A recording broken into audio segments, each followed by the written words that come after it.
Welcome to First Cut. This is episode 4. We're push-pull. I'm Christopher. This is Emma. Today's coffee is from Guatemala. It's from Chimaltenango. It is Antonio Medina's farm, Colina. It's a wash coffee. It's from 1,700 meters above sea level, and it comes from a shared source. I was bagging this coffee earlier today, and I know this coffee is a Pacamora varietal, and one of the things about that varietal is that the beans are so much larger than what you would expect, and I actually kind of screamed out loud because I was so surprised. I just forgotten with Pacamoras how big the beans are. We're gonna be making this coffee on AeroPress, which I love. AeroPress is the first brew method I actually got really into, and there's a lot of versatility with it. We're gonna be using a metal filter, which we really like, and I think it's gonna give a really cool body to this coffee and pull some nice sweetness out of it. Yep. Here we go. Let's go.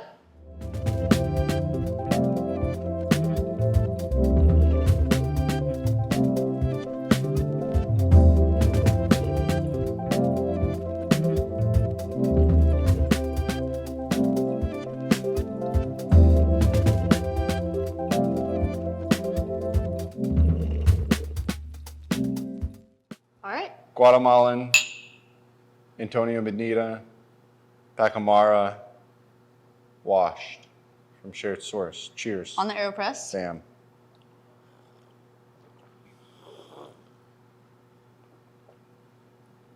Ooh, that's milk chocolate. With marshmallows. Yes. Little marshmallows. Truth be told, I've got to cup everything off roast just to make sure I haven't messed it up. And when I cupped it off roast, it did not taste like this. I think this is off roast somewhere between 7 and 10 days now. And this coffee is incredible. Antonio only got 2 bags of this coffee out of the harvest. It's the first year that this has come to people like us. Somebody else has another bag, but we got 1 bag, and it's wonderful.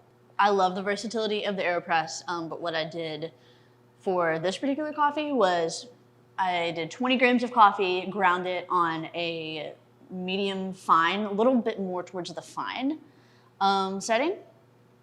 And then I did a bloom of about 60 grams of water, let it go for 40 seconds. Then I added another 120 or so grams of water, stirred it, put the top on it, because I personally believe the inverted method of AeroPress is the way to AeroPress.